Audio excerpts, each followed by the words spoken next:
Good evening and welcome to the March 23rd, 2026 City of Town and Country Board of Aldermen meeting. I now call this meeting to order and would ask people to rise and join in the Pledge of Allegiance. I pledge allegiance to the flag of the United States of America and to the republic for which it stands, one nation, under God, indivisible, with liberty and justice for all. Thank you. I would now ask the city clerk to call roll for attendance. Alderman Friedman. Here. Alderman Gerber. Here. Alderman Harder. Here. Alderman Hughes. Here. Alderman Kinsella. Here. Alderman Murphy. Here. Alderman Sawyer. Here. And Alderman Schwer. Present. Mayor Ring is presiding. We do have a quorum. Thank you. Before we get to the minutes, there's two, three things I want to talk about. The first is we'll talk about the Mason Ridge Garden Club, who's since 2002, the dedicated members of this garden club have begun caring and improving the gardens that is what is now Longview Farm Park. And this has been a volunteer effort this many years, led by Claire Joseph, and it has transformed really what is a challenging space into beautiful gardens, and it provides a scenic setting enjoyed by residents and visitors alike. And a number of times when I've been there, seeing usually young ladies getting pictures for their prom or for their engagement, to me, that's a testimony to just how appealing that area is to see all those pictures there. My oldest granddaughter had her senior picture taken there, and I did not prop her. She said, Papa, this is the place to go to get that picture taken. So, and it's untold number of hours that Mason Ridge Garden Club has contributed. And so therefore, this long-standing, ongoing dedication has made that farmhouse a beautiful destination. And this mayor, this board of aldermen, and the city of Town and Country are deeply grateful for the club's many contributions to the character and enjoyment of Longview. Therefore, I, Charles Ring, Mayor of the City of Town and Country, Missouri, do hereby proclaim our appreciation for the Mason Ridge Garden Club and congratulate the club on its 25th anniversary, recognizing a quarter-century of volunteer service, community beautification, and stewardship of the gardens of Longview Farm Park.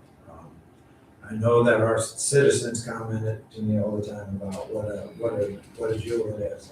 So what I would like is for Claire to come up and all the members of the garden club to come up and accept this proclamation. We have an individual one for each of the members, and really accept our sincere thanks for everything that you have done for this city.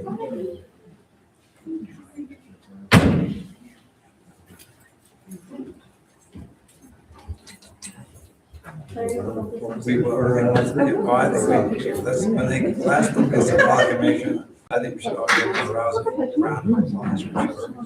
Yeah. Come on, no one is going to see you guys. You're short.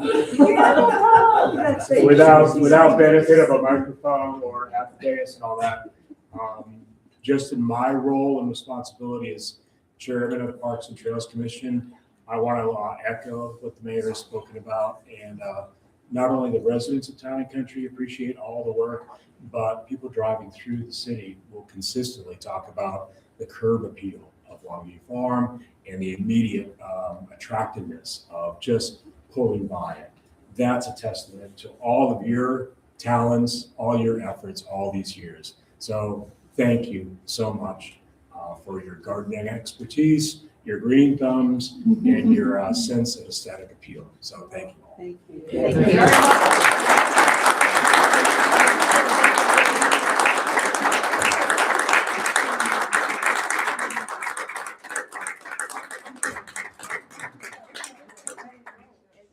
So I'm gonna say one thing because this is our 25th year, and I'm looking at Barbara Hughes. And 25 seasons ago, not exactly years, but seasons, Barb called me up and said, like in April, park was months from being open. Do you think your garden club would be interested in renovating some of the gardens in the back of the courtyard? So I said, I don't know, Barb, I'd have to go look at it. And I went and looked at it. The swimming pool was still there. It was just disgusting. It was so overgrown. I said, I don't know, but I'll bring them over. And I brought them over and they said yes. And it took us 6 weeks. You know, the back courtyard's not that big, to clean up the back courtyard. And everybody goes, well, what's going to happen next? And I said, well, they want the back courtyard clean. It was historic, created by Edith Mason, which was high society landscape architect back then. And everybody's like, well, should we go work in the front? And I said, I went and looked, and Barb was like, hey, great job on the back. And so we went to the front, and it was so bad. It was so full of honeysuckle. You couldn't see the house. And we had to work in 3-foot sections. And we had to dig out plants that we knew were good. And we were much younger women then. And there's 3 of us that were there from the beginning. We were middle-aged women. We were 25 years younger. Yeah. And we were covered in poison. We were covered in poison ivy. And I would go take a shower right afterwards. I could feel the ticks on my back. And it was just such a hard work. And Doug Hopkins was my guy back then. And every time I called up Doug and asked for money, he said no.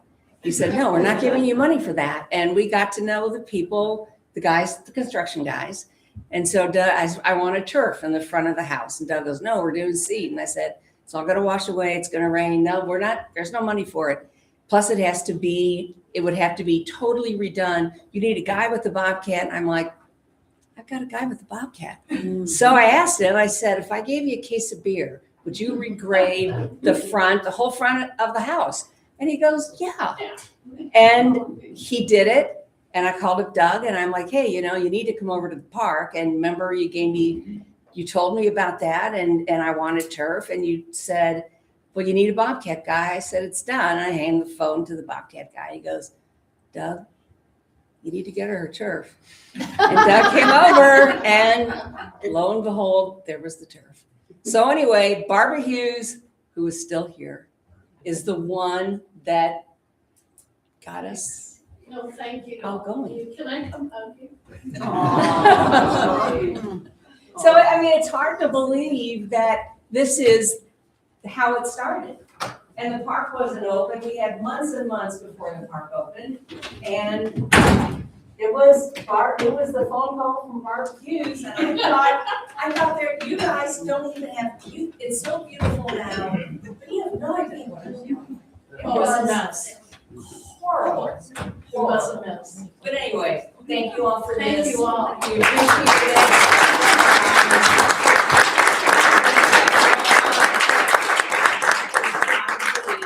When you think about what cities pay for things, we have logged over 11,000 hours since we started this project.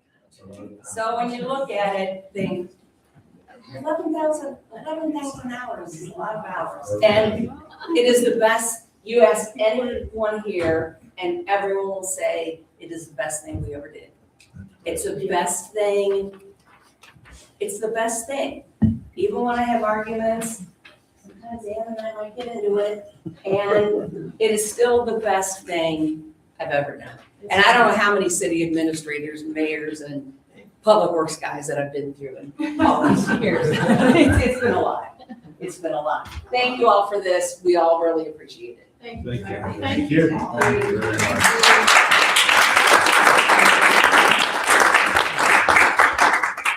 Just to, I think, briefly before we get to the minutes, just want to remind folks that April 7th is election day, and always encourage people to get out and to vote. And I think most of the residents in the town, at least I got one, a postcard. We have our e-cycle shredding event on May 2nd, I think from 8 to 11, if I remember.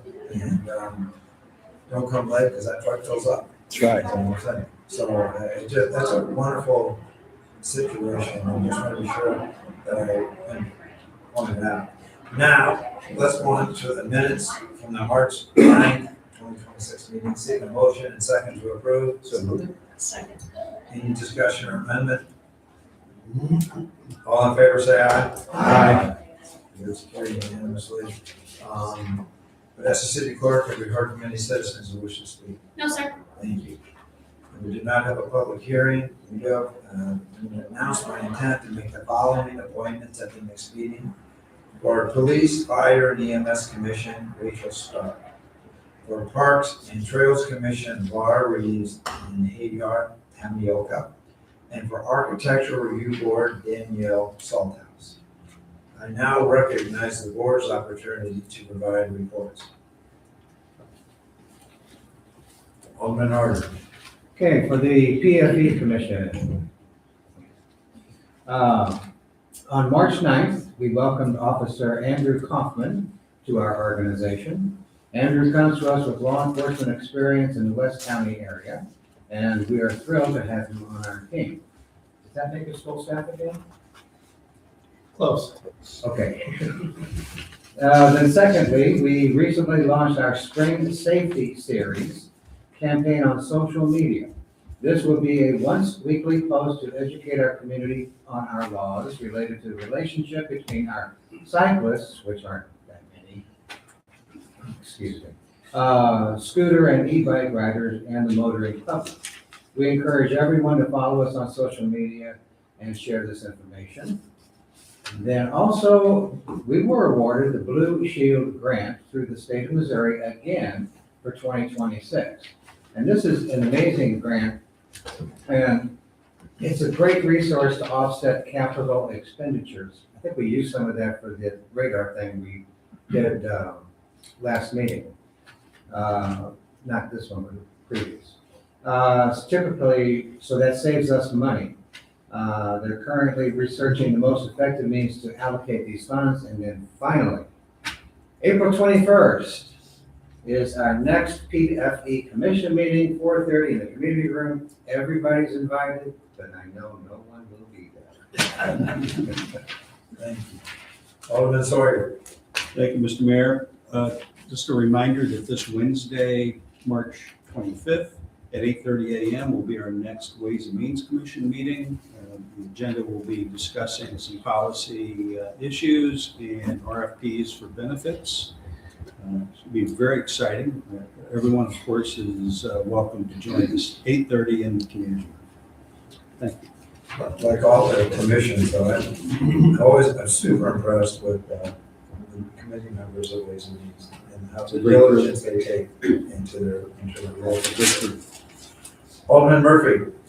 Thank you, Chairman. First of all, I want to thank the board and the members of the public here tonight who have been able to join us for our garden club meeting earlier. So special appreciation to Alderwoman Hughes for all of her work earlier on in the whole process. But to the near and dear for all of us, the Parks and Trails Commission, the city's first concert of the season will be held on Friday, April 17th, 6 p.m. Town Square.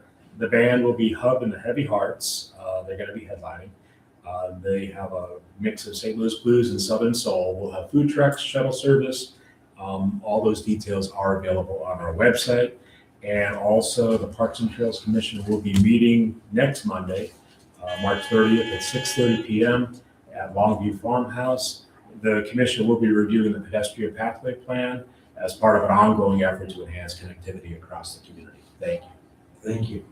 Alderman Hughes. Thank you, Mayor.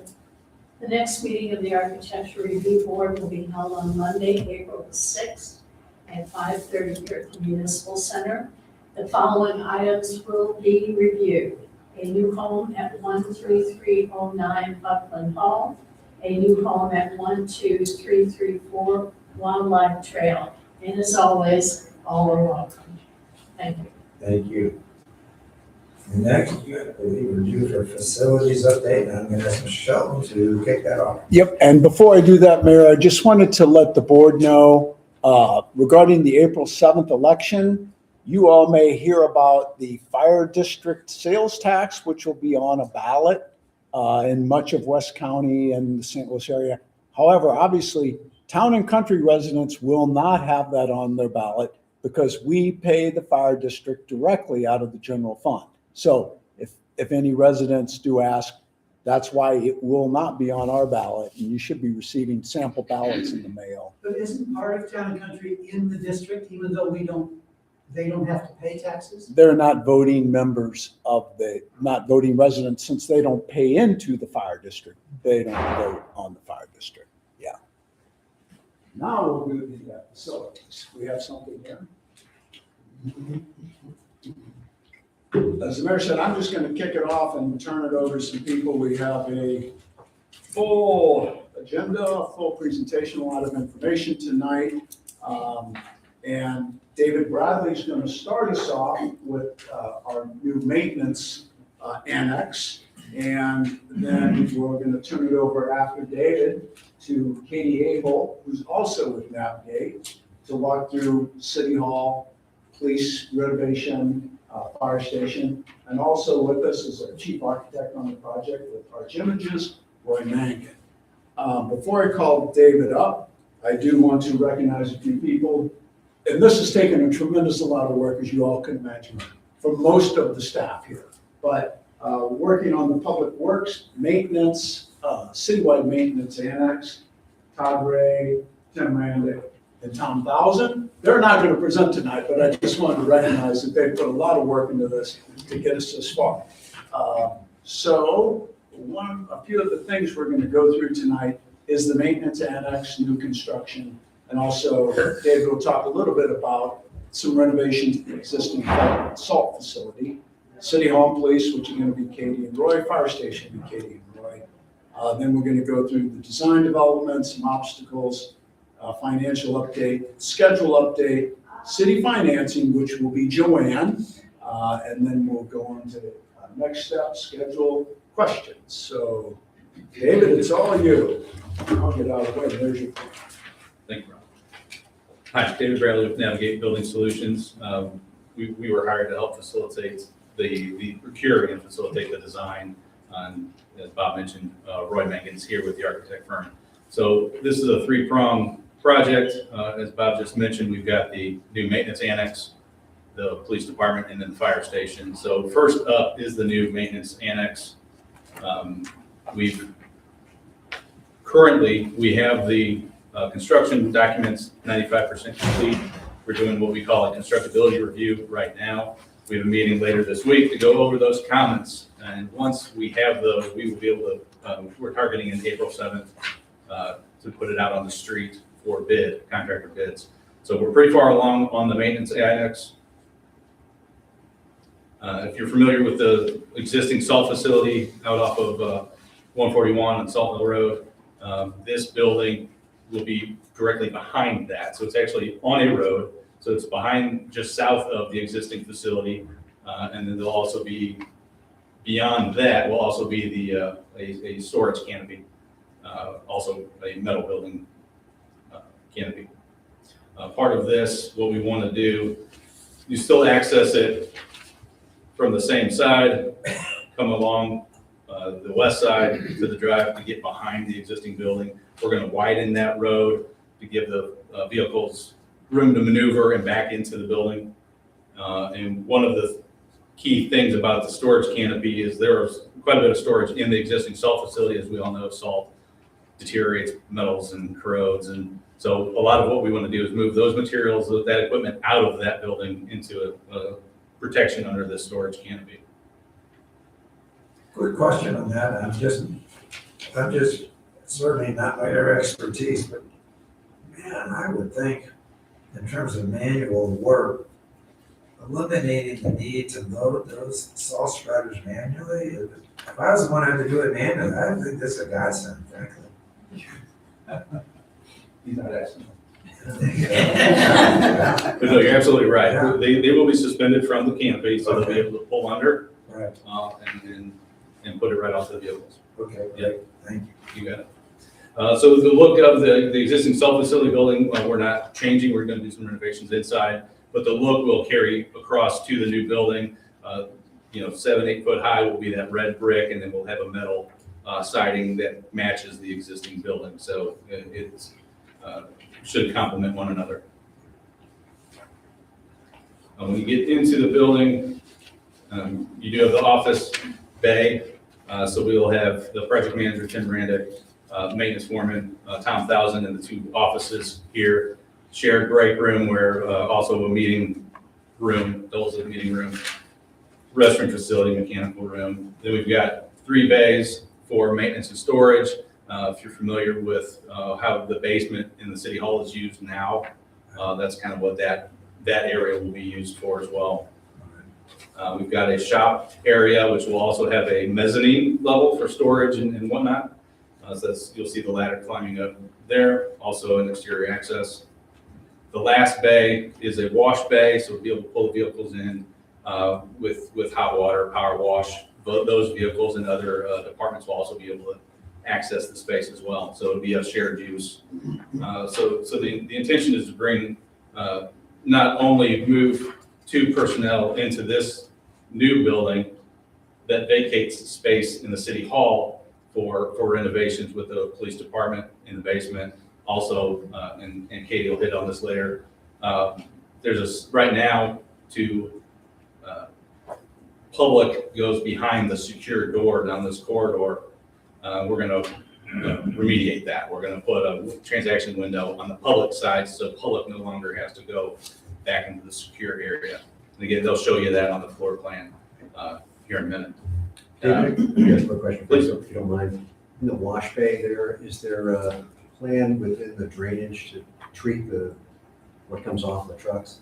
Is there salt and grease and so forth Yes. that gets? Yes, so all of these trench drains are connected, and in front of the office bay will be a grease interceptor accessible. So all of that will be captured before it goes into a force main and then ties into MSD.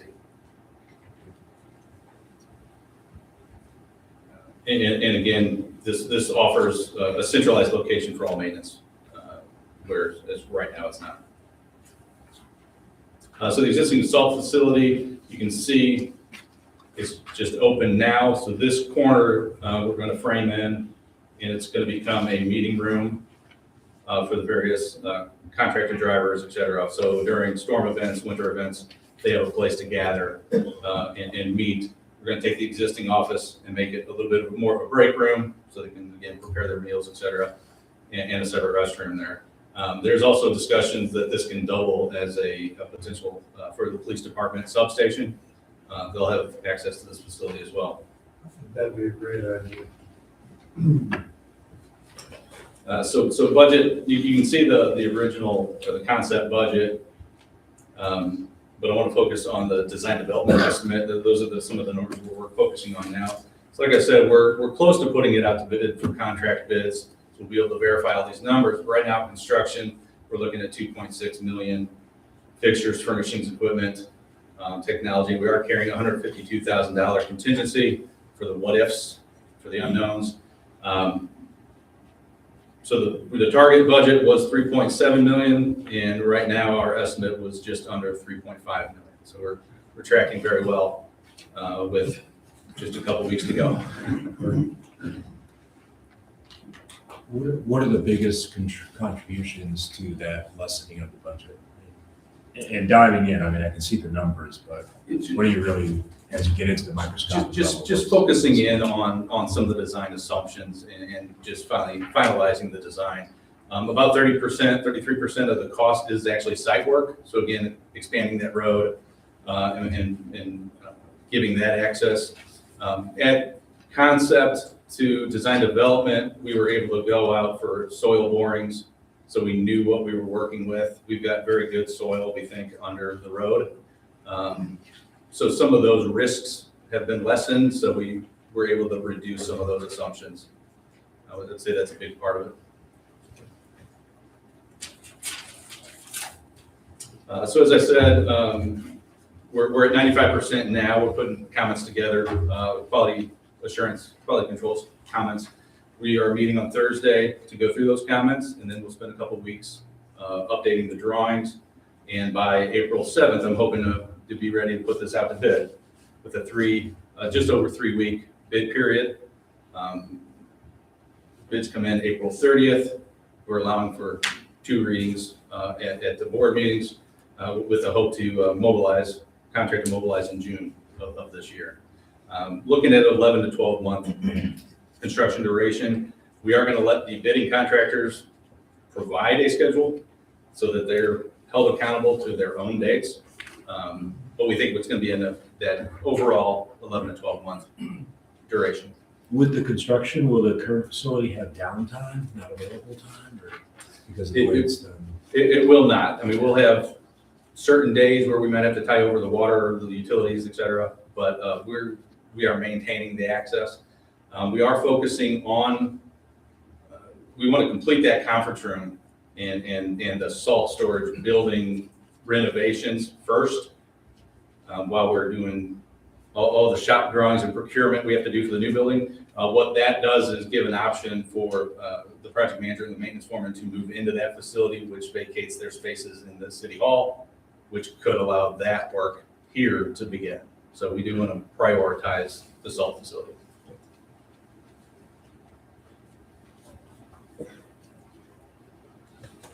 That's it for the maintenance annex. Anybody have any more questions? I have a question. Please. So you say the bids haven't gone out. What if all the bids come back a lot higher than the number we have here? That just means it's up, or do we tell them there's a ceiling when we send it out? If they come in higher than the budget, we'll have to have those conversations. We can still look at some potential cost saving, value engineering ideas. But right now, we're pretty comfortable with the estimate we have. And we've done similar metal building projects in the last 12 months that are in line. So we've got cost histories to base our estimates on. All right, turn it over to Katie. Hey, Holt for City Hall.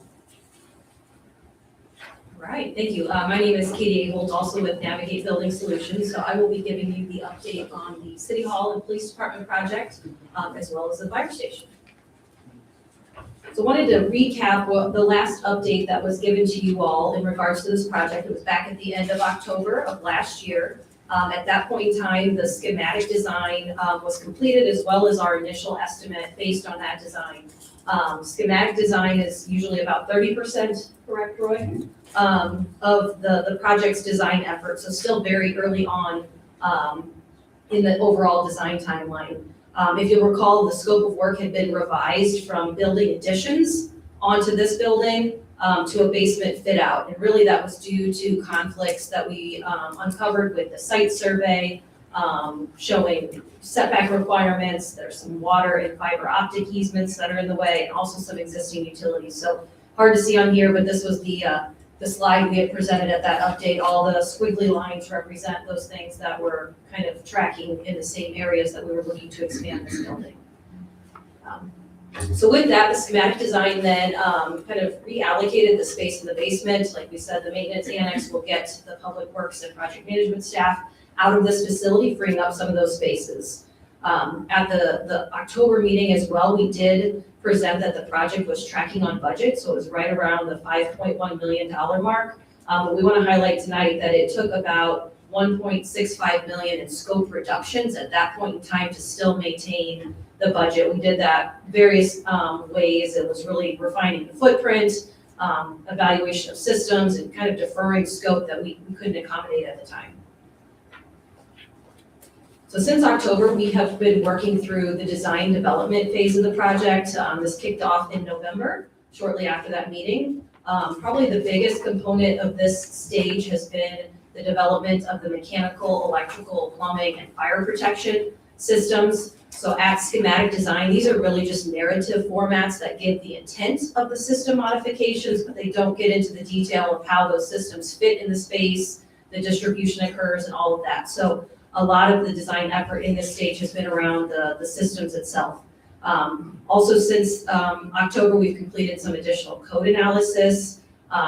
We went through an extensive effort to confirm the location and what's required from a structural standpoint to modify the building for the new elevator.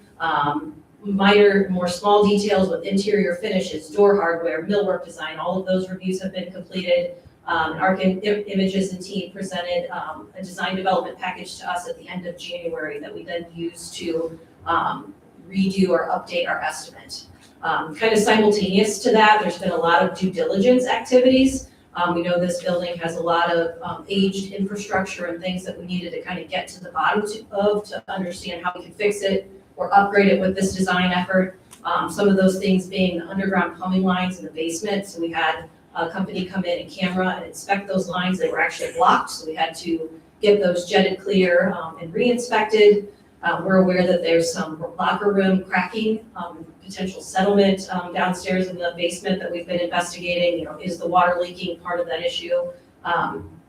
We've been investigating that. Another big effort is what we call retro commissioning. So in this case, we have brought in a third-party mechanical engineer to evaluate sort of the existing issues here. We know there's a lot of temperature fluctuations. We've heard from the maintenance staff that there's a lot of difficulty in maintaining some of the mechanical systems, plumbing as well. So third party has evaluated the systems and has given us a list of recommendations of both improvements that can be made immediately, as well as additional improvements that need to be accommodated in this design effort.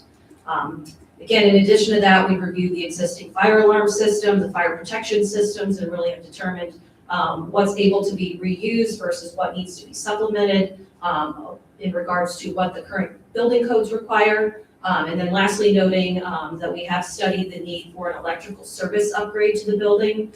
So with the project, we are eliminating the solar panels on the roof, also adding new building electrical loads for the elevator and air handling units. So with that, we were able to determine that the electrical service existing today is undersized and will need to be upgraded with the renovation. On the plumbing underneath, what was blocking it? Was it just dirt and Yeah, sand? you know, you were here for that. Do we know what was blocking? I mean, are there roots going into it or?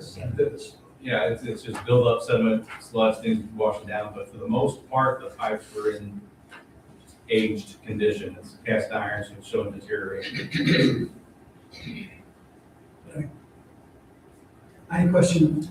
You said you're gonna lower the cost by removing panels from the solar panels that are up there? Is that what I heard? No, so the panels right now are generating electricity that offsets the building loads. Those panels are planned for removal, yes. So part of the project includes replacement of the roof itself, and in order to do that, those panels will need to come down. And according to Horner and Schifrin, our mechanical engineer, electrical, the age of those panels is not worth putting back on because they wouldn't outlive the cost to reinstall the older panels. As you all know, we now own those panels and have already had some maintenance costs for them. I had a question on your first slide. You had mentioned something about reducing the scope down 1.65 million. By reducing that scope, is that hindering us from doing anything futuristically wise? Like, why was that reduced, that scope to get the cost down? Will that impact anything if we want to do any type of adjustments or additions later? I don't know what the scope was if it was reduced by, or what the reasoning was behind. If you just touch that screen there. There you go. There it is, okay. The majority of the value engineering, as we call it, so when we moved from the building additions to fit out of the basement is actually a fairly large space. So we planned for the police department to relocate down there. And it took up more square footage from, a space standpoint than it needed to. So we were able to work with the chief to kind of squeeze in and maintain operations and functionality in that space in a reduced footprint, I think was the majority of that savings. There are some other things that were kind of, are they in, are they out? So they were taken out at that point, but they're back in today. So the number that we're presenting you today kind of takes into consideration like the roof. There was just a discussion about should it be part of the project, should it not, should it be funded separately? We've rolled that all back in. So tonight you're gonna see a comprehensive number. I don't think we feel that there are any things that have been reduced from a functionality or operational standpoint at this time. Also, we're picking up all the costs of the deferred maintenance and the things that we've uncovered.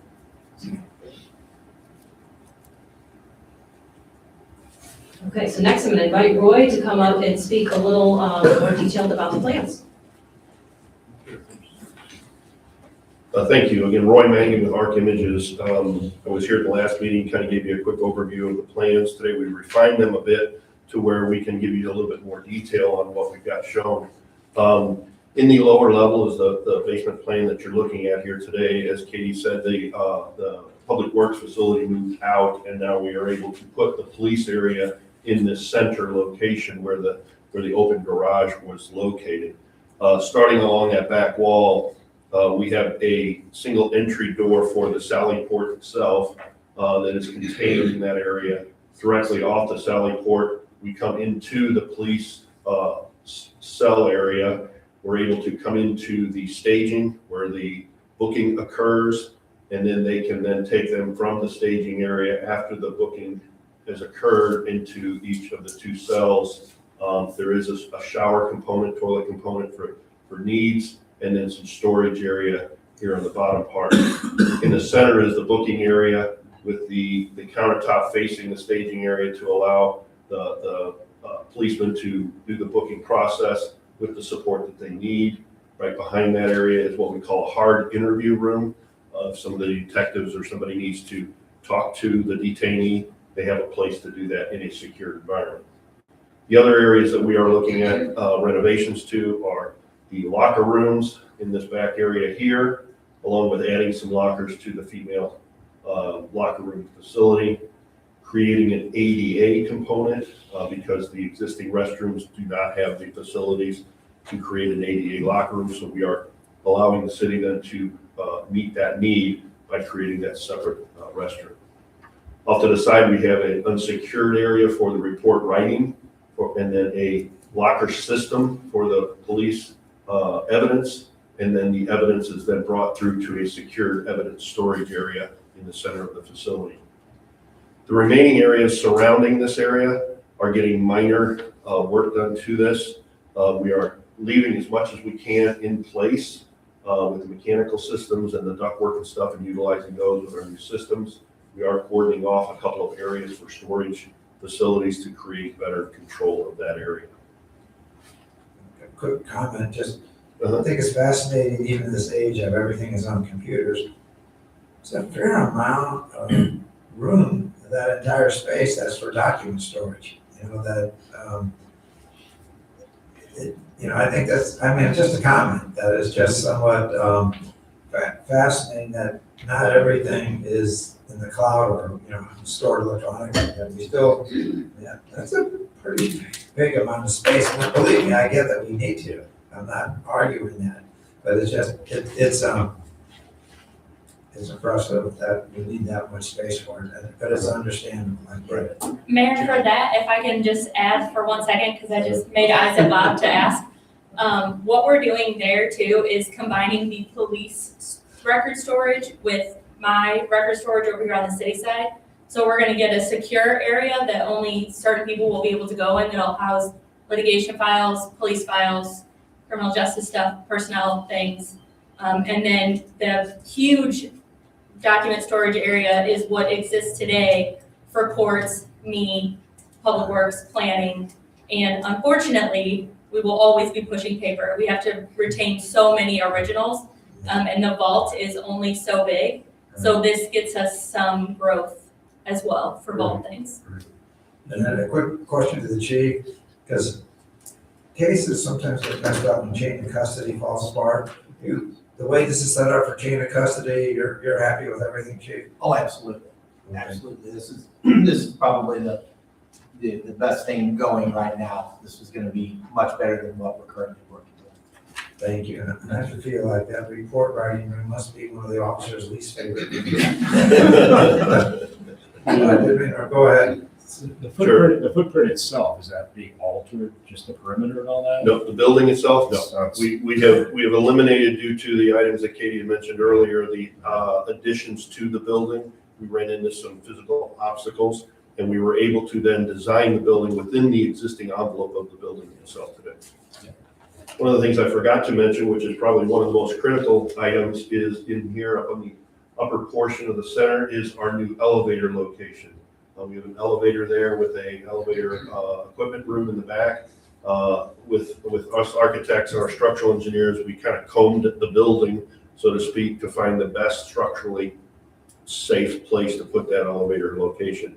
And I think that works out really well for both the operational uses and the ability to have that elevator in that location.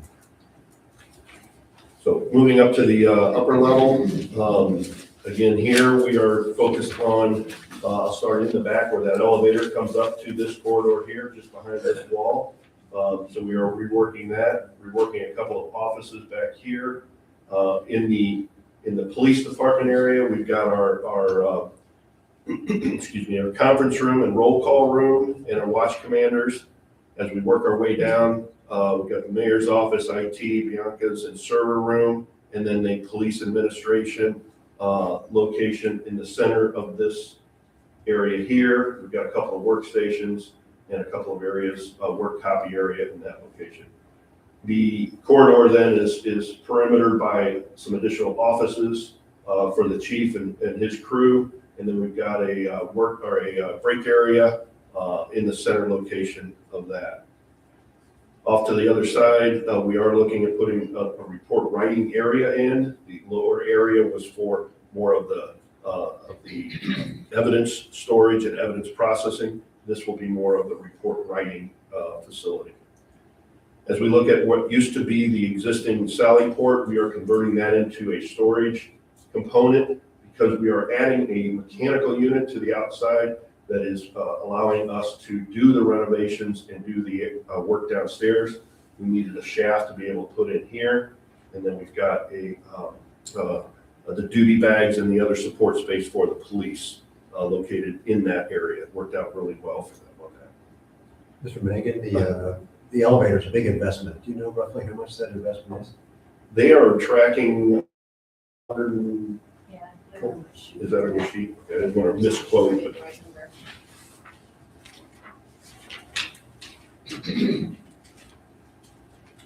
And I think for the record, we should, so people know that elevator was mandated. It's required, yes, Right. an ADA requirement. Correct. Since we're gonna have occupancy in the lower level now. So to answer the question about the cost, on a future slide, we have a category labeled ADA improvements, which includes the ramp here in the chambers, the elevator, and then the restroom cost down below. So we've anticipated that those improvements together total $250,000 plus for ADA improvements.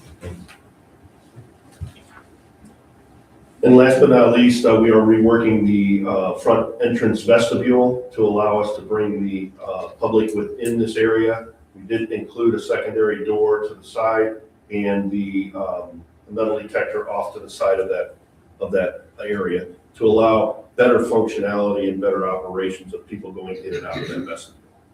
So I think that'll help that situation. Roy, to circle back to the transaction window. Oh, I'm sorry, I missed that one too. Sorry, guys.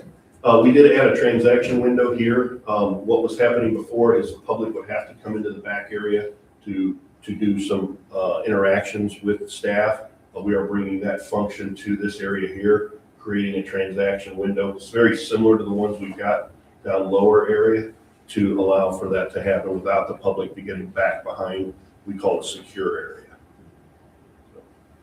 What are the differences, I guess, the difference between the transactions in that window and the other one? So currently, a contractor or whomever, anybody can go get buzzed back into the building department, and then they're back in this area here.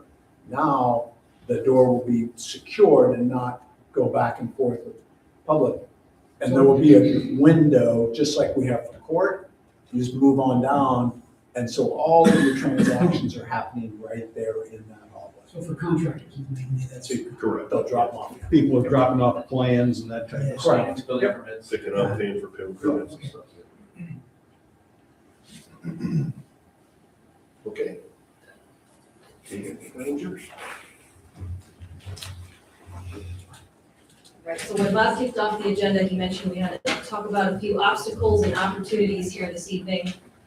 So the process we've gone through, like I said, we've done a new cost estimate on the design development set of documents, and also a total program budget update. So the total program budget includes the construction cost and all other soft costs, we call them, associated with the project. So this effort wrapped up in early February. Since that time, we've still been closing the loop on some of those due diligence items and really trying to make sure that we've got all costs captured in this update to you all. So we have seen some significant variances from concept design to schematic design, and then now to where we're at with the design development estimate. Mentioned already the ADA improvements, total about $250,000 worth of cost.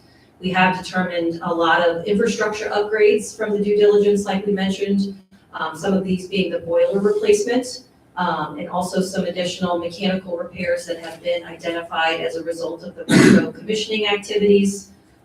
In order to fit out the basement space, we do need to add another air handling unit to the building to support the airflows and comfort, cooling, and heating for that space. We've talked already about the underground plumbing replacements, the electrical service upgrades, all added costs above and beyond what we were anticipating earlier on in the design stages of the project. Again, we mentioned the roof replacement. This was something that had kind of moved in and out of the budget when we were trying to reach our target number of $5 million. At this point, we've put that cost back in. We know it's a real cost the city will incur, so it made sense just to roll that into this total program budget update for you all. And then the last item on here is the antenna system for fire response. So as part of the building code, there is a requirement for first responder radios to work throughout your facility. So since we are building the police department functions into the basement with heavy masonry walls, we're anticipating that there will be areas of the building that the radios will not work without this antenna system. So we've added that into the budget as well. So in total, about 50% of the construction costs at this time are associated with the HVAC, electrical, and plumbing system upgrades. So of the budget we're presenting tonight, over $2 million of the construction cost alone is going just into system upgrades. What we are happy to report is that we have done a fair amount of pre-planning in the design phase. We've hopefully identified a lot of these issues that would have been unavoidable, had we gotten into the project and had been unknown during the design. So these could have been future change orders. On that if I could. I'm thrilled to see that, because when I became mayor, Town Square was finished, but there were a lot of unhappy campers about the cost of Town Square. And so I really went into that in depth. There were 12 change orders for Town Square. A change order like, let's put a walkway under Clayton Road is not inexpensive. And so not having this few change orders, and once you come to a price and where we are and what the cost is, to have a minimal number of change orders as we go through the process is a very good thing, frankly. So I'm glad that you've done this research and gotten ahead of it and changed the things that need to be changed before we get into the construction, and now it's surprise, surprise. Those don't go over well. Agreed. Yeah. I hate to come back and present those. Yeah, I'm looking at the line item related to HVAC, electrical and plumbing and all that.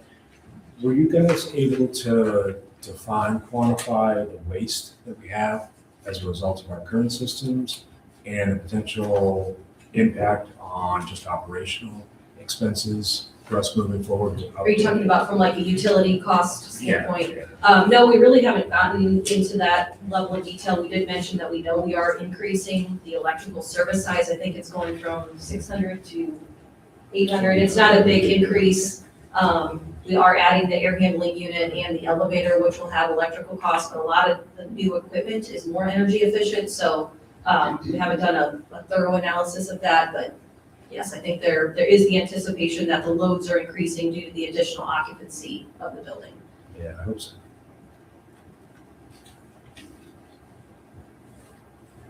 Given the size of the project, is 200,000 enough? I mean, is that even 5% of the project? Are you talking about the contingency line on the next one? Yes. So I'll walk you through that here. So this is the updated total program budget. You can see the SD estimate column, that was that October update we gave to you. So right now we're looking at the next column over the DD estimate. We are showing that there is a variance on the construction cost of almost 1.35 million. In that construction number, we still have budgeted, I believe, 12% contingency. That is what we call construction contingency. It's not intended to cover additional design items that come up. So yes, we do have additional contingency outside of that bottom line, 200,000 that you're seeing. We refer to the bottom one more as soft cost contingency. So sort of the next layer of discussions we need to get into are more related to the technology costs. So making sure we're working with your IT department on what it's going to take to support this from a low voltage infrastructure standpoint. So within that construction number, there is additional contingency. Was the original one in October also including contingency? Yes, that's correct. That's constant. So you can see here kind of how it breaks down by category. The largest of the change is in that construction line item. There are some other small increases along the other categories, so about 130,000 across special construction, FF&E, professional services, and technology. So I think the biggest things to note there are we went through an extensive effort of reviewing all of the existing furniture in the facility. So the intent was to reuse as much as possible. We've identified a good portion of it that can be used, but we've also budgeted to fit out the spaces where we don't have existing items able to come back in. So we do have actual furniture vendor pricing has been built into this. We also have built into this the cost for the police system, so like the evidence lockers and some of the things that support the police operations themselves. Mentioned on technology, we did add in the cost. You'll see the $50,000 increase there for the antenna system for the fire response. So in total, right now, the project is tracking just under the $6.5 million mark. So definitely an increase where we left off last time, but hopefully I've been able to describe to you the changes that have occurred that have increased that number. One last question. The underground plumbing, that's the main sewer. Is that going to be replaced out to the main, or is that just? Yeah, the underground plumbing lines that are being replaced are under the building slab in the basement. So they're cast iron lines. We did camera all the way out through the foundation wall, and I think, David, we said it's PVC when you get to the exterior. Just assuming 5 feet out, it changes to PVC, so we won't have to touch that. But it'll be 5 feet or so outside and then inside.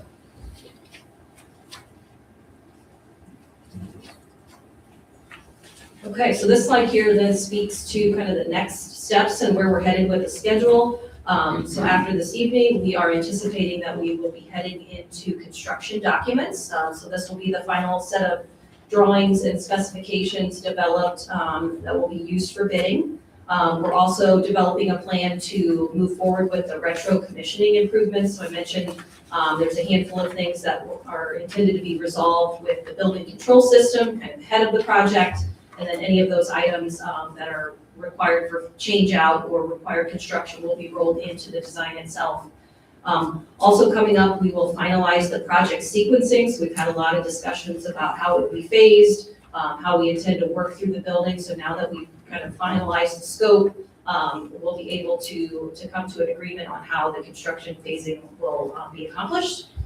From there, we will do the 95% documents will be completed, and similar to what David mentioned on the Public Works project, we will do a full constructability review, and really the goal of that is just to make sure we have everything covered, that we don't see scope gaps in the drawings, that there is clarity provided in that set of documents for the bidder. So again, the goal of that is to reduce anything that we can see and on paper from change orders that could happen during the construction process.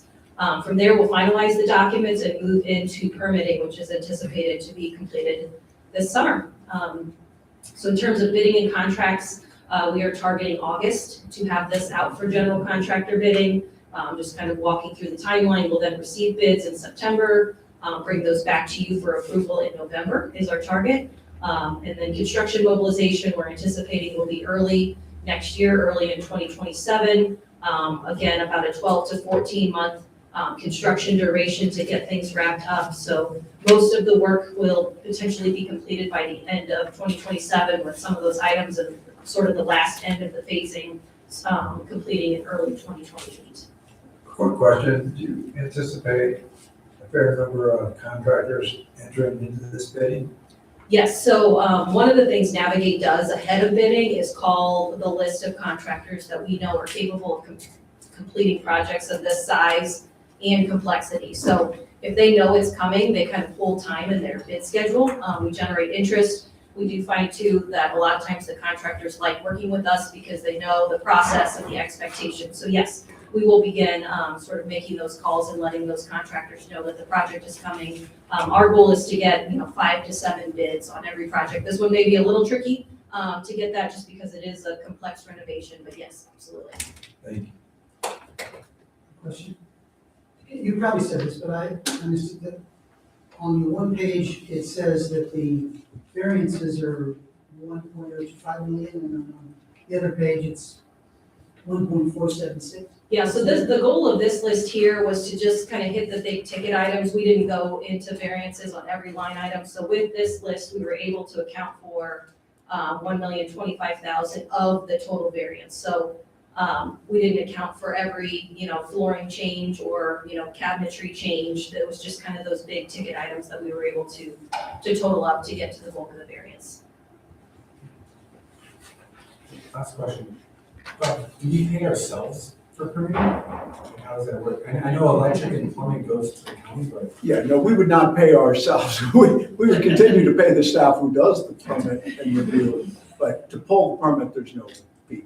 We would hope we would pay that. I'm just curious. No, fair question. We were turned down by our own staff. But there are still St. Louis County permits that we need. For plumbing and electric, right? And MSD, et cetera.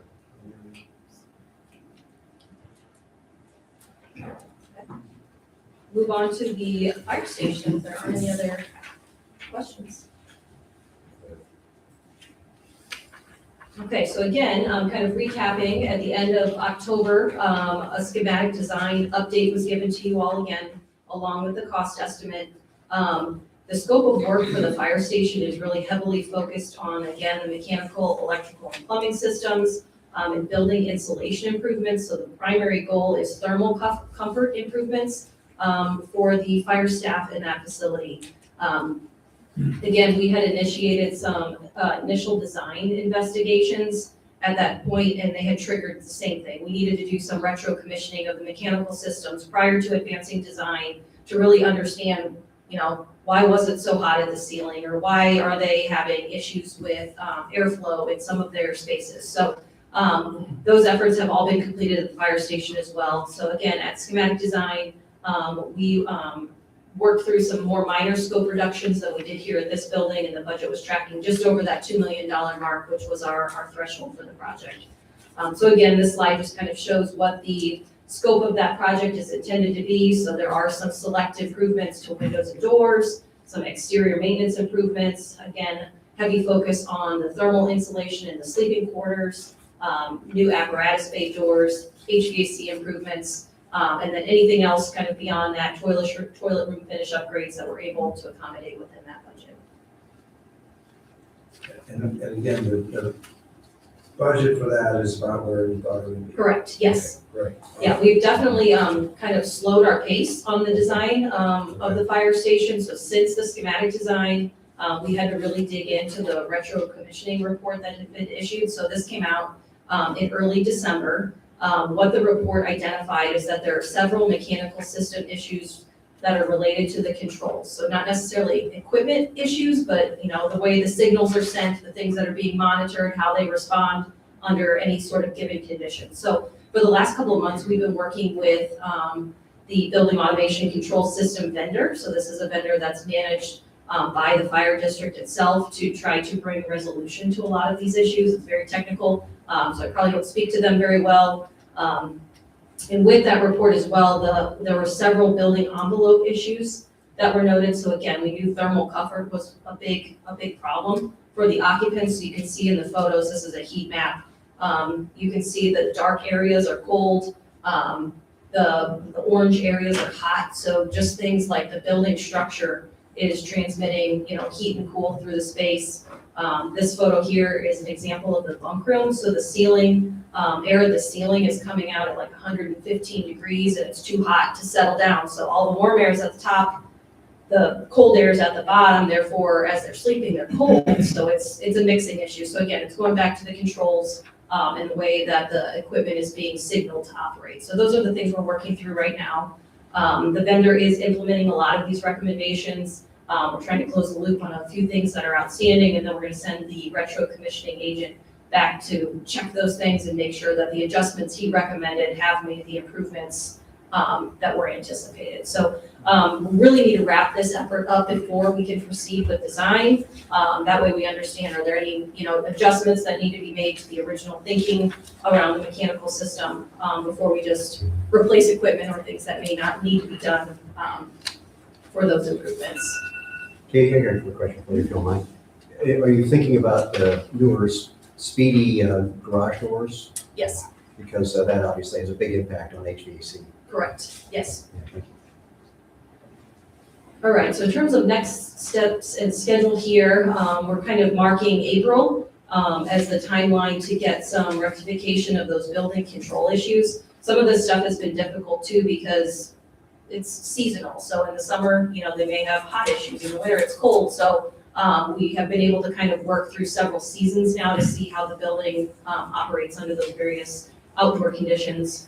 So in April, we're anticipating that we will have enough information from the retro commissioning effort to approve or to proceed with the design development drawings. We're hoping by summer, we are through that phase of design as well as our next estimate update before we proceed again into the 100% construction documents this fall. So right now, the timeline's a little bit more loose. Like I said, we want to make sure we're resolving all of the issues during design before we proceed to bidding. But again, we're anticipating this fall, we'll be ready to bid that project, receive those bids and bring those back for your approval. Construction mobilization could potentially be a similar timeline. Again, more to be figured out when we confirm the scope of the project. But all in all, early 2028 is the projection for that scope of work to be completed as well.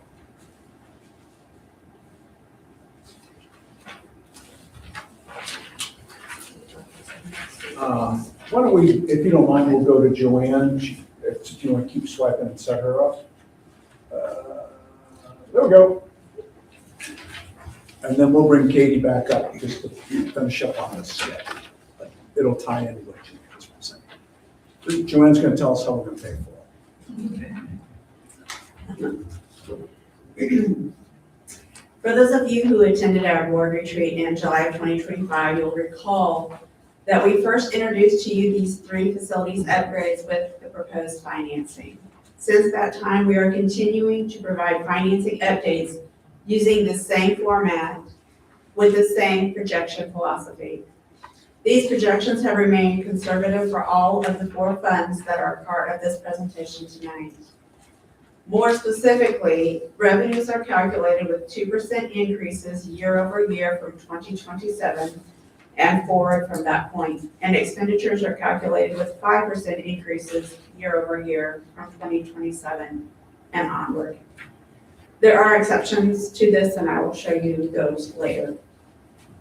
And when I reference financing, I don't really mean financing as in loans. What I mean by financing is how we're going to pay for these expenses. And because the city has a comfortable reserve or comfortable fund balance level, we can use those reserves and avoid issuing debt for these items. So I want to take a look first at the general fund, and that's the top one. And I don't know if you can see it very well. But I want to show you that with the general fund, 81%, or actually over 81%, or $9.75 million Of these funds from the general fund will pay for these 3 capital projects over the 4-year period. So if you look at the transfer out column, you'll see that money right there. Down below in the capital fund is where it is transferred in and paid for. Back up at the general fund, and I'm going to try to read this big. So if you see the fund balance, you can see that even with the substantial sharing of funds, the fund balance percentage of the general fund never drops below the 50% required minimum. We get close at 52%, but we never fall below that. So I want to speak to you a little bit more about these projections. So in the 2025 line are those, before when you saw this, these were not actual revenues, they were estimates. Now they're actual revenues at year end. They may change slightly based on audit adjustments, but I'm pretty much finished adjusting numbers at year end. And hopefully soon you will see end of year financials for 2025. With 2026, that's different. These are all budgeted numbers.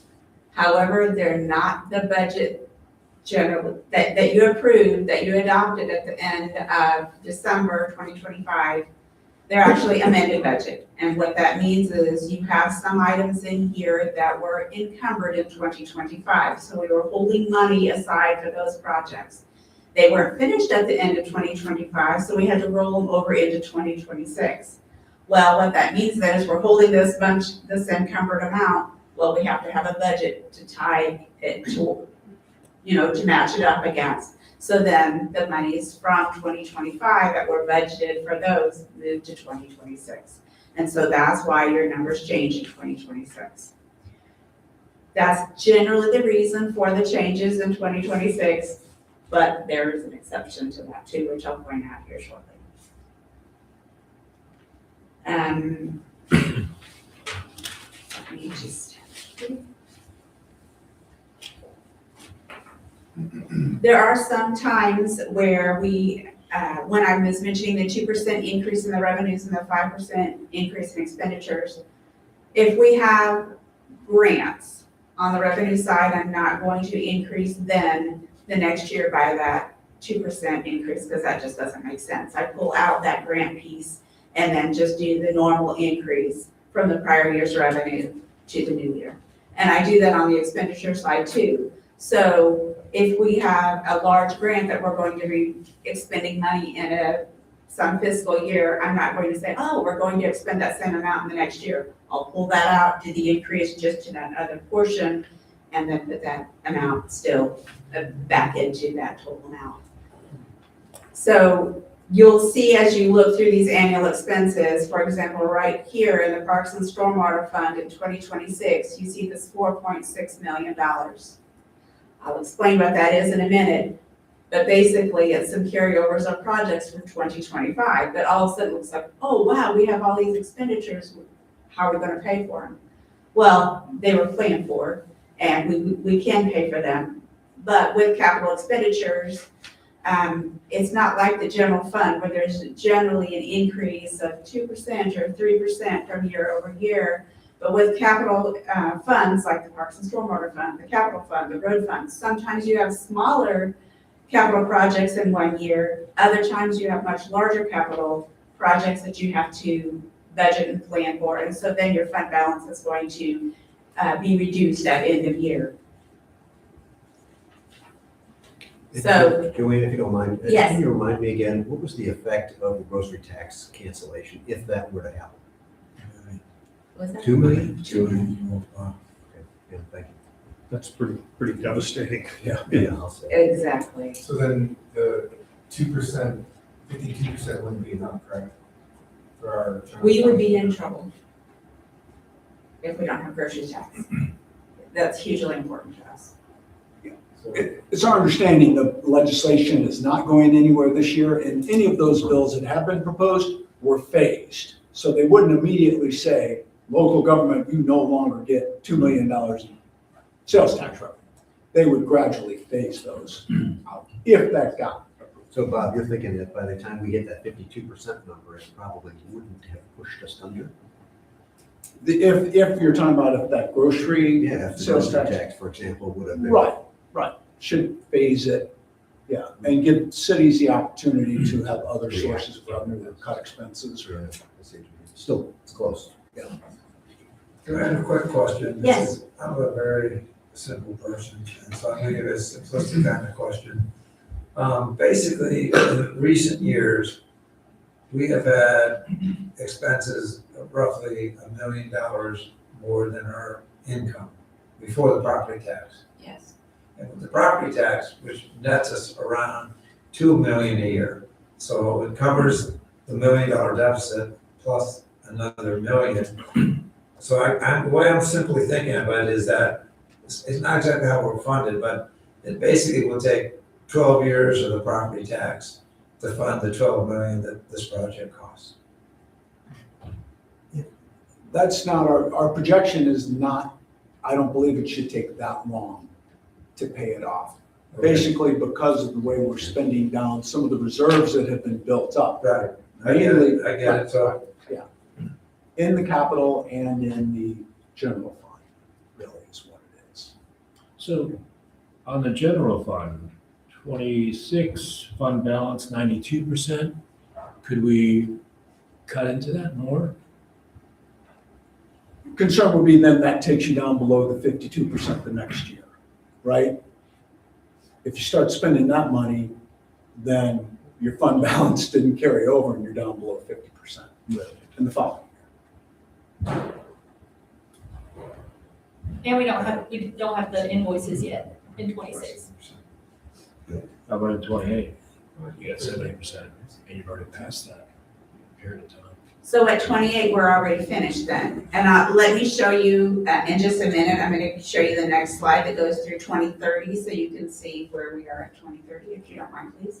Sure. So at the bottom of the slide then, I want to just show the funding for the project costs of $12 million, how they're broken down. And so you can see that the general fund does pay $9.75 million. We're hoping that the Parks and Stormwater Fund will provide $2 million, and then the capital fund will provide the remaining $250,000. So we're paying that $2 million, so we're gonna replenish that over a given amount of time? That would be, I believe, what the board anticipates doing, and in prior years, that Joanne will show you, the capital fund actually received transfers, and the Park Stormwater Fund received money from the capital fund and then paid back at least some of that money. So this isn't cutting edge, this has been done before, the other way around. This is Loaning to the assuming no Parks grants Stormwater. again, you were saying you budgeted without the grants as far as the revenue. So if you get a grant for something that you can apply towards something that would be an increase of revenue, then it's not accounted for at this point. So yes, it is accounted for, but what I was explaining, and I probably didn't do a very good job of it, is when I'm doing the revenue piece, if I say there's going to be $2 million in normal revenues, then I calculate the 2% of increase on that 2 million. Then I add to that what I think is going to be that grant revenue, but I don't apply that 2% to, I don't do like 2 million plus 1 million grant and then do a 2% over the total. I just do 2 million plus 2% of the 2 million plus that 1 million. So how do these You see three? what I'm trying to say? So does that grant then, the grants that you're budgeting, are those typical that you then receive or? Yes. Okay. I only budget for the grants that I anticipate us to receive. If it's just one of those things where maybe, I don't put it in here. Okay, thank you. How do these three buildings totaling 12 million, how does that impact things like sidewalk projects, those type of things? Whatever we have projected in our 5-year CIP is still planned for in our 5-year CIP.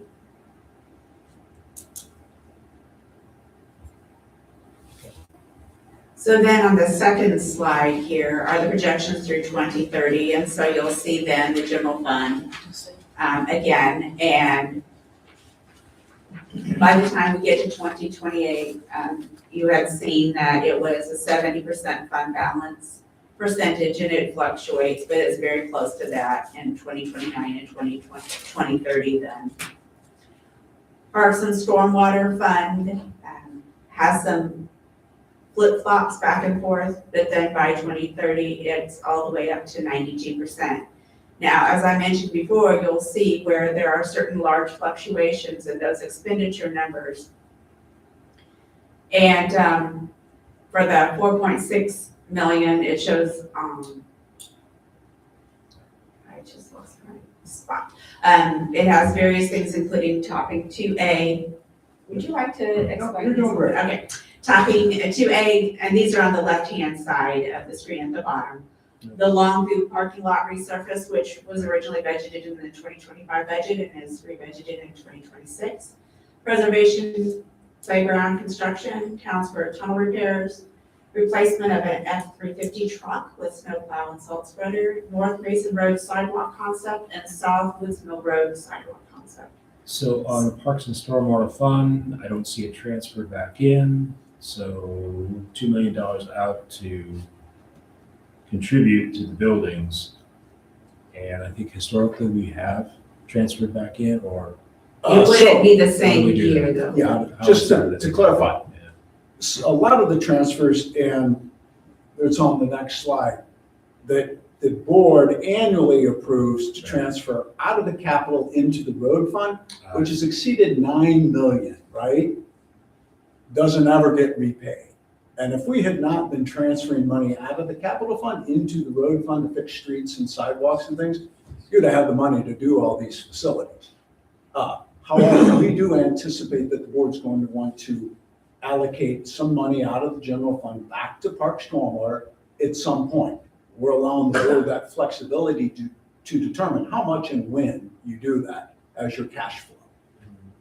We're not tying your hands to anything in here.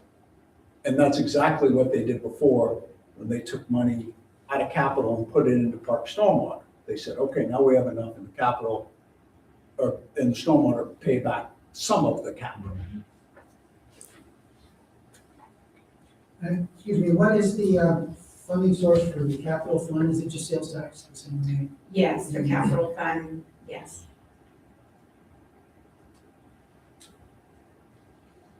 And then down at the bottom, there's more information on what comprises that 2027 cost for 1.9 million, which is Conway sidewalk design, stormwater maintenance project, Southwoods Mill grant application. And then 2028 is 3.6 million, and that is an illustration of those for the Parks and Stormwater Fund as well. We also noted what is not in the budget, which includes South Woods Mill sidewalk construction, which is estimated at $100,000 right now. North Mason sidewalk construction, which is I-64 to Conway. West County. Oh, with the county, so With these county. are, again, these are all just projections, but these are anticipated what the city's portion would be with grant funding and with cooperation from St. Louis County on Mason Road. And then again, Clayton Road resurfacing, we know we're gonna at some point need to do that. Estimate approximately 500,000, maybe more. But you can see you're gonna have plenty of money as your fund balance grows back up in the capital fund for these. Before I forget, Robert, are we keeping Chief Sadler in the loop about what we are doing for his fire station? Absolutely. And the timeline and all Yes. that? So Yep, talked to him today. Okay, he's on board, he's satisfied with what we're doing? Correct. Okay. And they're a major player because their contractors are the ones that, because they run those systems, they're having to get in and do these adjustments so we can try to figure out what's going on. Since we're sort of in an unusual situation where we're not in a district, we don't have our own fire department, keeping a good relation with West County is pretty paramount. You're absolutely right, and the overhead doors that Aldermen Kinsella mentioned are a big plus to them, the high-speed new doors. Okay, great, thanks. I have a question. How much money are we saving by not financing any of this? We have that number, and I don't, we could get it, we'll get it. But would financing also allow us a little bit more flexibility? Well, before you would ever finance, I would look at where your current funds are. No, I'm just curious. Yeah, Joanne got some numbers from a financial advisor, and just the issuance alone and the hassle of going through borrowing that money is time consuming and a challenge. And you don't want to be issuing debt if you don't have to issue debt from a municipality. I mean, I would assume this TNC has never issued debt ever. We did to pay for the park improvements. Okay. Yeah, yeah, you issued bonds for the parks, for Longview and Preservation, Trace, yeah. They were the short-term bonds, so they weren't the big ones, right? Well, it depends on the terms. I mean, you can get shorter-term general obligation bonds, but you have to get voter approval to do that. But if it's For general, long-term bonds, you gotta get more. if it's, Short-term. well, are you talking about, you may be speaking about something called certificates of participation. Yeah, that's what we got. I heard for the parks, get me. Those have just a bit of a, like a 1% higher interest rate than the general obligation. Try to get a feel for the confluence of criticality on this. It's 3 significant projects running all at once. And, things like the firehouse, we've known about those issues for a while, So it's just a philosophical question I'm sharing with the audience of why do all 3 all at once? Yeah. This isn't Joanne's question because she obviously has the numbers. I gave her a break. Katie, Roy, David could speak to it much more, but some economy of scale. We learned with Topping Road, we tried to put a pause on it during COVID. We did put a pause, and then to get everybody ginned back up, we had to pay more because they had to get familiar with the plans again. You have new consultants and players, people change, studies change. So it ended up costing us more to delay it. So we're like, if you're in it, let's do it. The chief is ready, the staff is ready, our consultants are here, and we've got a good team. And beyond them, we've got Horner and Schifrin, we've got mechanical, plumbing, electrical people. We're ready to go. And now's the time to get these contracts, and we may even find a good contractor who would be working on all 3 facilities. So we would say, let's do it and get it done, and then be able to move on and start paying back your funds and maybe reducing your property tax if that's what the board decides. Does that answer the? It's still out there. I think that's the right way to go, for sure. Yeah, I love the way this approaches. I mean, Kate, you guys do projects all the time, so municipalities. And by the way, Navigate only is an owner rep for municipal local government, so that's what we have. Yeah, so wouldn't it be similar to, if you're getting a tree, you have 3 trees that get taken out in your yard. You do 1 this year, 1 next year, 1 next year. That's gonna cost you a whole lot more than the guy comes out one time, knocks all 3 trees down and takes it away. Like I say, you're all already there. So the sum of the parts would be much greater than the whole if we just do it this way. Would that be? Certainly think so. Yeah, so it's the mobilization cost is what gets you every time they have to bring their equipment back out, and yes, yep, you pay multiple times. As well as the architects and all the other stuff. I mean, Yep. that's Yeah, so one thing, I didn't point out in the estimate is we do factor in escalation. So when we do our cost estimates, we use unit pricing for what we know today's cost to be, and then we have a historical database where we're constantly tracking escalations and things. So what has been budgeted in this is escalation through the time of bidding on each project. So if the timelines for bidding shift out, these budgets really don't hold true anymore because that escalation has not been factored in. So time is money is really the simple way of saying that. So the sooner you do it, the more cost effective we think the project's gonna be. I hear you, I understand the philosophy, and I get it, do them all at once. I guess what I'm looking for, maybe it's embedded in this stuff, are those efficiencies. So we've got 2 relatively, 20,000 foot detailed budgets on the salt mill, the Public Works building, and here. And, I'm seeing the Public Works building coming in under budget, yay, congratulations, good stuff. And I'm seeing drops or flatness on technology, for example. And yet here, this building, I'm seeing a rise in technology of 50 grand. So if we are looking at things, to lump things all together, would it have been 70 grand of an increase if we hadn't had those efficiencies of multiple projects going on at once? I'm trying to get a firm grasp on where are those efficiencies of multiple projects at once. A little hard to do the comparison with the firehouse because you don't have this snapshot, that you're graciously putting here as well. I agree, I get it. Yeah, doing them all at once, it's gonna be more efficient, and it's gonna be $2027, $2028. Who knows what's gonna happen with inflation and all that kind of stuff.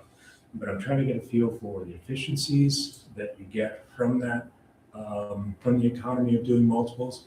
And the other thing I want to get a sense of is longer term, what efficiencies this creates for the city.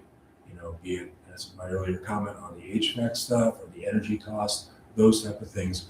Where are we wasting money now based on old infrastructure, and where can we see improvements and reductions in our operating expenses in the future, so that we can look at things in 2030, 2035 and say, you know what, by doing these things, we saved X amount of dollars, and now we're able to reinvest those into whatever it might be, that type of thing. And we currently Just incur haven't seen it yet, guys. repair cost for facilities here.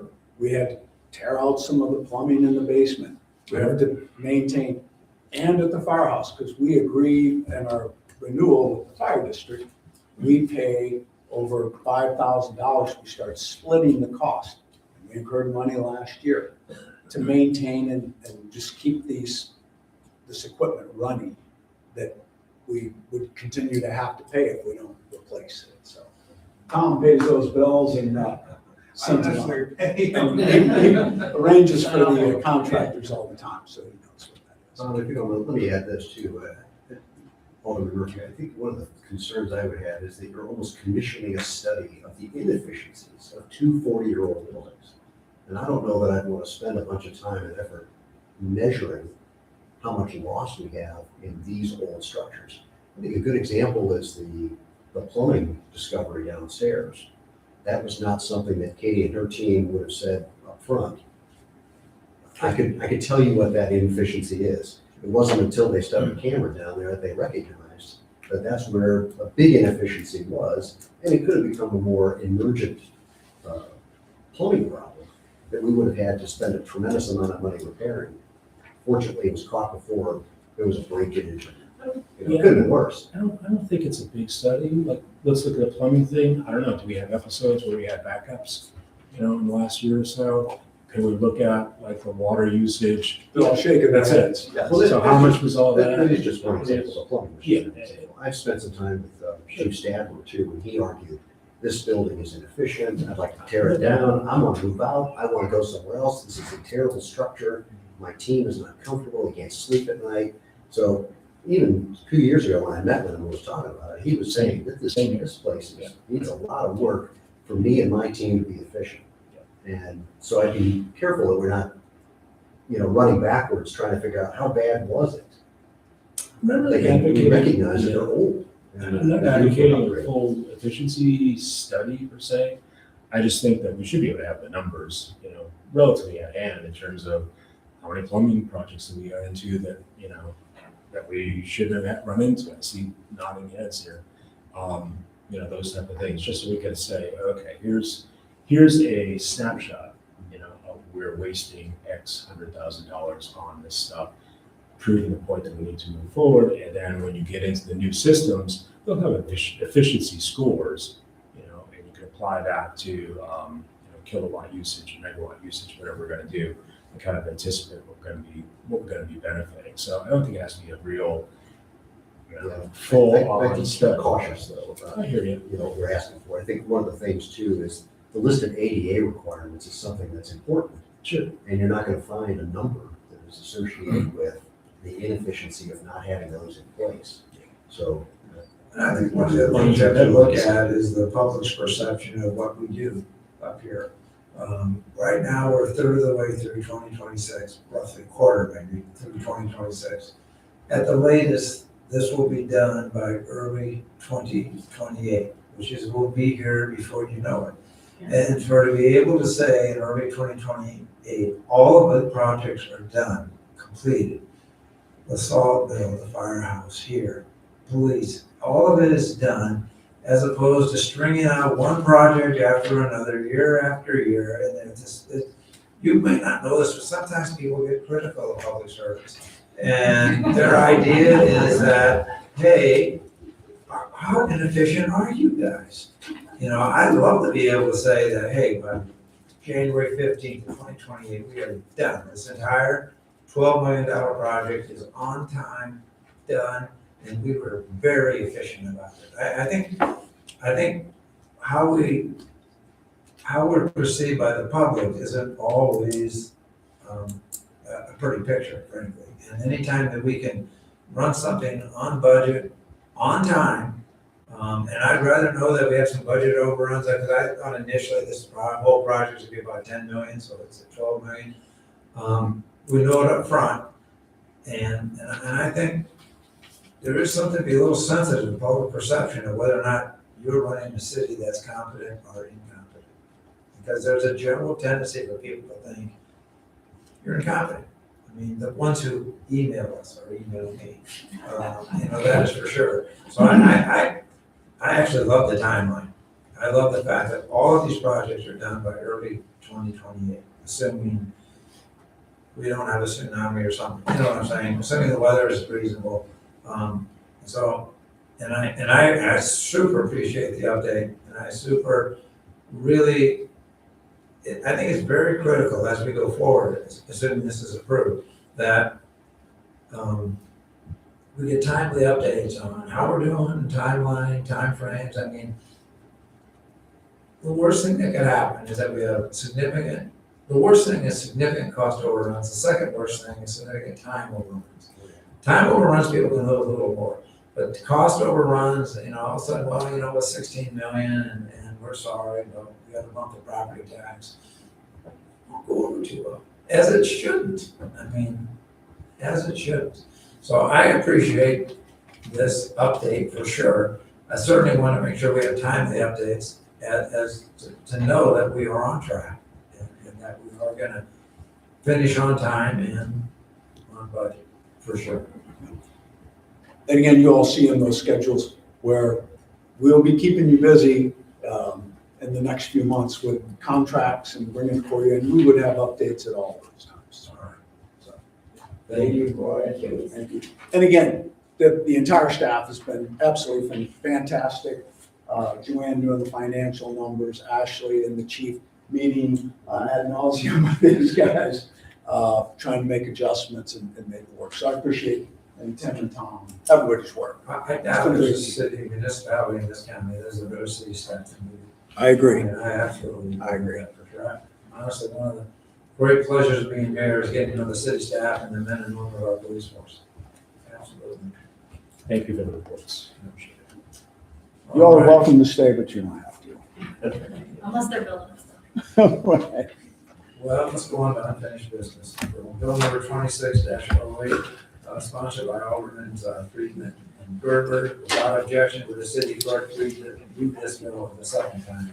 Bill number 2608 is an ordinance approving a boundary adjustment plat for the adjustment of permanent open space on Lot 1 of Bellcrest Estates, Plat 2, in the city of Town and Country, and authorizing the boundary adjustment plat to be recorded in the office of the Recorder of Deeds of St. Louis County. Thank you. Seek a motion and second to approve. So moved. Second, thank you. Thank you. Any discussion or amendment? Would the city clerk call for roll call vote? Alderman Gerber. Aye. Alderman Friedman. Aye. Alderman Kinsella. Aye. Alderman Hughes. Aye. Alderman Harder. Aye. Alderman Schwer. Aye. Alderman Murphy. Aye. And Alderman Sawyer. Aye. The bill passes unanimously and becomes ordinance number 4736. Thank you. Next is bill number 26-09, supported by Alderman Murphy and Sawyer. Without objection, would the city clerk read the bill for the second time? The gentleman raised their hand back there, I'm sorry. Sir? I just have a question on that. Isn't that Belle Reeve Country Club subdivision, Country Club Grounds Drive subdivision? I think she said Bellcrest. Maybe I'm wrong, my hearing is not great. Yeah, the first one that we just did was Bellcrest. Now we're about to read Belle Reeve. Oh, thank you. I didn't know if you made a mistake here. Sorry. That's fine. I'm sorry. We were starting without objection to the city clerk read Bill 2609 for the second time. Bill number 2609 is an ordinance approving a boundary adjustment plat for 1 and 2 Belle Reeve Country Club Crowns Drive in the city of Town and Country, and authorizing the boundary adjustment plat to be recorded in the Office for the Recorder of Deeds of St. Louis County. Thank you. I seek a motion and a second to approve. So moved. Second. Thank you. Any discussion or amendment? I would ask the city clerk for a roll call vote. Alderman Murphy? Aye. Alderman Sawyer? Aye. Alderman Schwer? Aye. Alderman Friedman? Aye. Alderman Harder? Aye. Alderman Gerber? Aye. Alderman Hughes? Aye. And Alderman Kinsella? Aye. The bill passes unanimously and becomes ordinance number 4737. Thank you very much.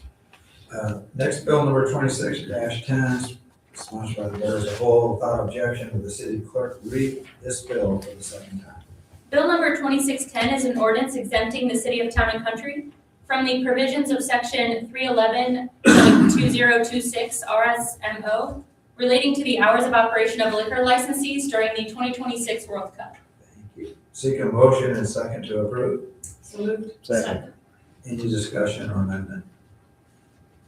I would ask the city clerk for a roll call vote. Alderman Harder? Aye. Alderman Murphy? Aye. Alderman Schwer? Aye. Alderman Friedman? Aye. Alderman Kinsella? Aye. Alderman Gerber? Aye. Alderman Sawyer? Aye.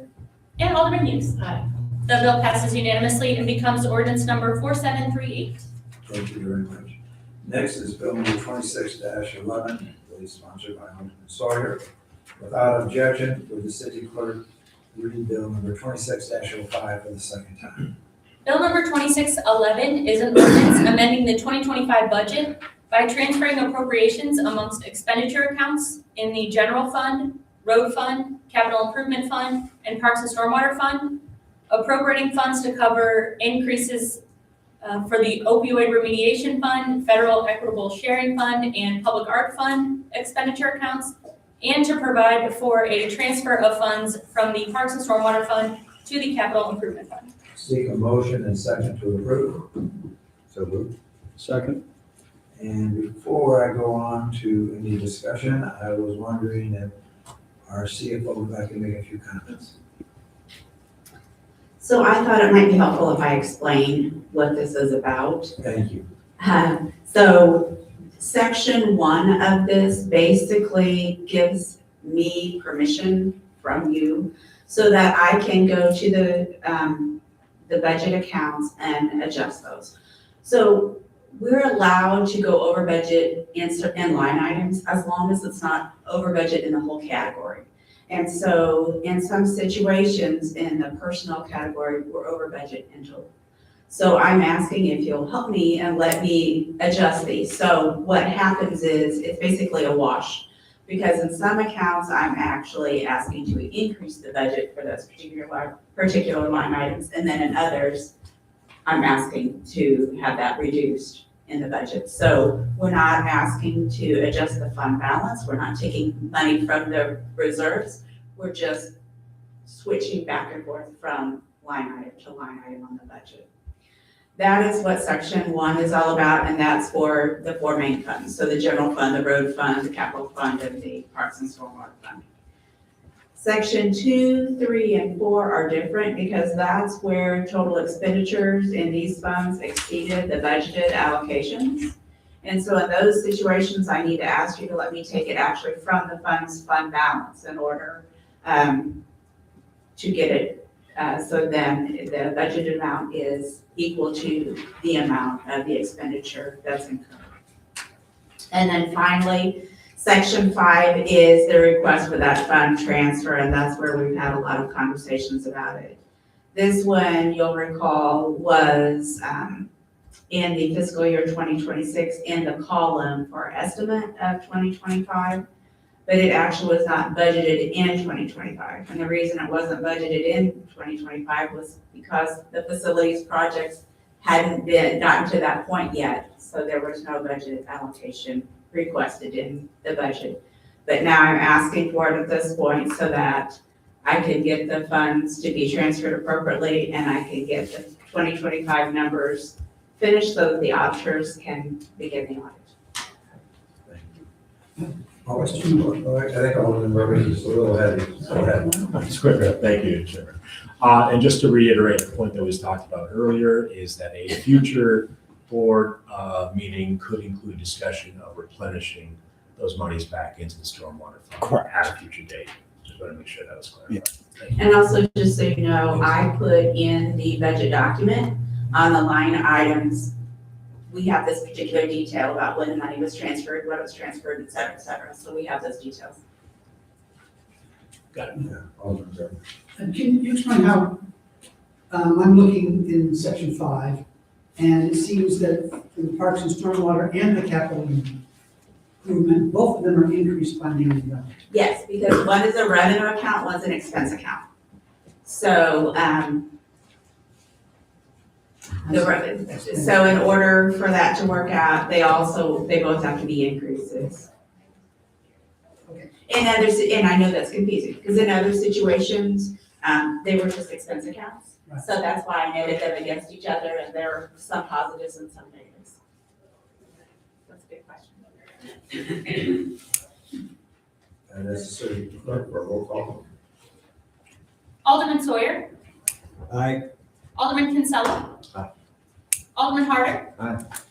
Alderman Hughes. Aye. Alderman Friedman. Aye. Alderman Gerber. Nay. Alderman Murphy. Aye. Alderman Schwer. Aye. The bill passes 7-1 and becomes ordinance number 4739. Thank you very much. Next, moving on to new business, approval of a purchase order to Jim Trenary Ford for a 2026 Ford Bronco Sport in the amount of $30,661. I seek a motion and second to approve. So moved. Second. Any discussion or amendment? All in favor, say aye. Aye. Appears to carry unanimously. Thank you.